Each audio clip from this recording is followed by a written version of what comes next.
All right, welcome back, everybody. Hope you guys have all had great weeks. Before we get started with today's lesson, I do have a quick little video that I want to share with you guys. It's a video that I'm sure a lot of you guys have seen and are really familiar with. It's just a short clip from one of my actual favorite movies from when I was a kid, DreamWorks' Prince of Egypt. So, without further ado, please enjoy. Again, we're just going to be watching the first like minute or so.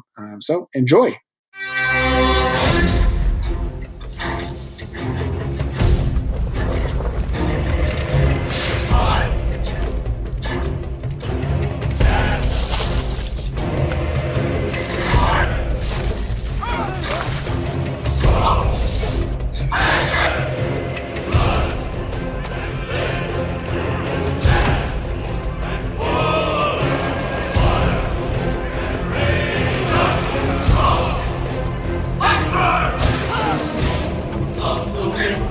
On my shoulder,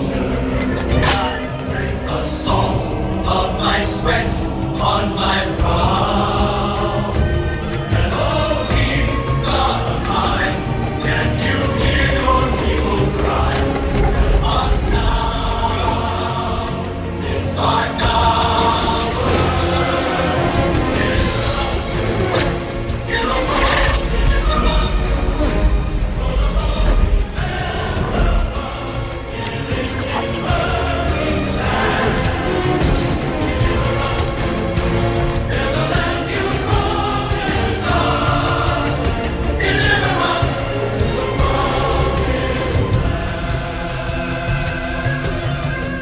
All right. Hope you guys all enjoyed that little clip. Like I said, that was one of my favorite movies when I was a kid. And I think the introduction to that movie is just really, really powerful.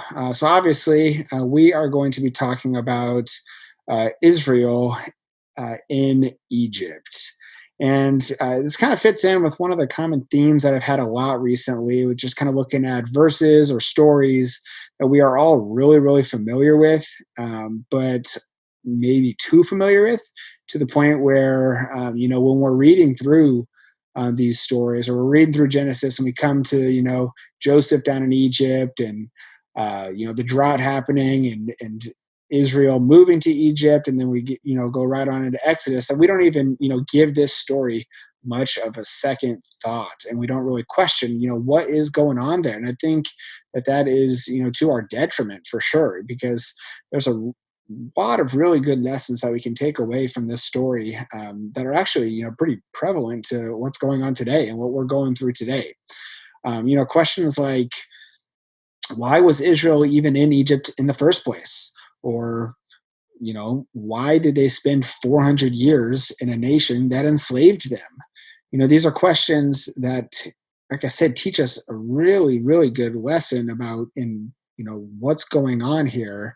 Um, so I guess just diving right in here, why did Israel go to Egypt in the first place? Obviously, a lot of us probably know the answer to this. In Genesis 45, verses 1 through 9, we kind of have that story here. Then Joseph could not restrain himself before all those who stood by him, and he cried out, "Make everyone go out from me." So no one stood with him while Joseph made himself known to his brothers. And he wept aloud, and the Egyptians and the house of Pharaoh heard it. Then Joseph said to his brothers, "I am Joseph. Does my father still live?" But his brothers could not answer him, for they were dismayed in his presence.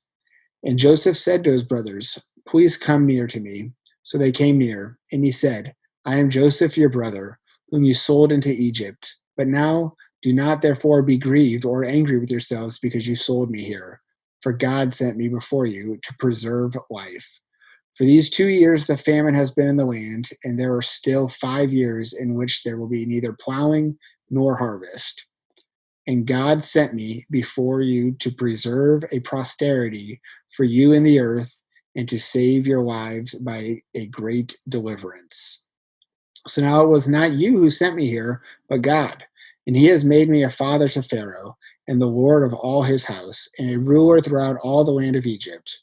Hurry and go up to my father. Say to him, Thus says your son Joseph, God has made me a lord of all Egypt. Come down to me, do not tarry. You shall dwell in the land of Goshen, and you shall be near to me, you and your children's children, your flocks and your herds, and all that you have. So I think kind of one of the key verses that we see here is verse 7. And God sent me before you to preserve a posterity for you in the earth and to save your lives by a great deliverance.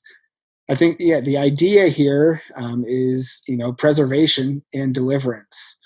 Now, obviously, when Joseph said this, kind of what he had in mind was, preservation and deliverance from this drought that was going on.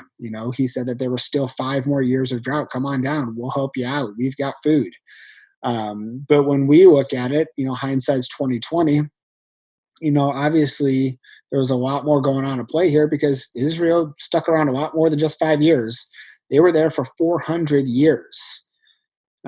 So what was at play here? I think in order to answer that question, we got to go all the way back to the beginning of Israel into the Abrahamic covenant, where God first made his promise here with Abraham, and that's in Genesis 12, 1-3. Now the Lord had said to Abram, "Get out of your country, from your family, and from your father's house, to a land I will show you. I will make you a great nation. I will bless you and make your name great, and you shall be a blessing. I will bless those who bless you, and I will curse him who curses you. And in you all the families of the earth shall be blessed." Again, this is the very first idea that we have of Abraham becoming this great nation, and that the whole entire world will be blessed through Abraham. Now, obviously, we know that Israel is the fulfillment of that nation of Abraham, and that the Messiah is how the entire world is blessed through them. But here at this time here with Abraham, if we fast forward just a few years later, we see that this promise is already in jeopardy. So we're going to go now look at Jacob and his sons in Genesis 34, verses 1-10. Now Dinah, the daughter of Leah, whom she had borne to Jacob, went out to see the daughters of the land. And when Shechem, the son of Hamor, the Hivite, prince of the country, saw her, he took her and lay with her and violated her. His soul was strongly attracted to Dinah, the daughter of Jacob, and he loved the young woman and spoke kindly to the young woman. So Shechem spoke to his father Hamor, saying, "Get me this young woman as a wife." And Jacob heard that he had defiled Dinah, his daughter. Now his sons were with his livestock in the fields, so Jacob held his peace until they came. Then Hamor, the father of Shechem, went out to Jacob to speak with him. And the sons of Jacob came in from the field when they heard it, and the men were grieved and very angry, because he had done a disgraceful thing in Israel by lying with Jacob's daughter, a thing which ought not to be done. But Hamor spoke with him, saying, "The soul of my son Shechem longs for your daughter. Please give her to him as a wife, and make marriages with us. Give your daughters to us, and take our daughters to yourselves.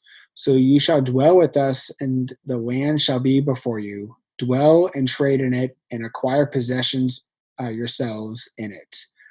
These last two verses here are really where we start to see this problem here. That we see, that this king here is, virtually and kind of basically proposing an adoption of the Hebrews into his kingdom.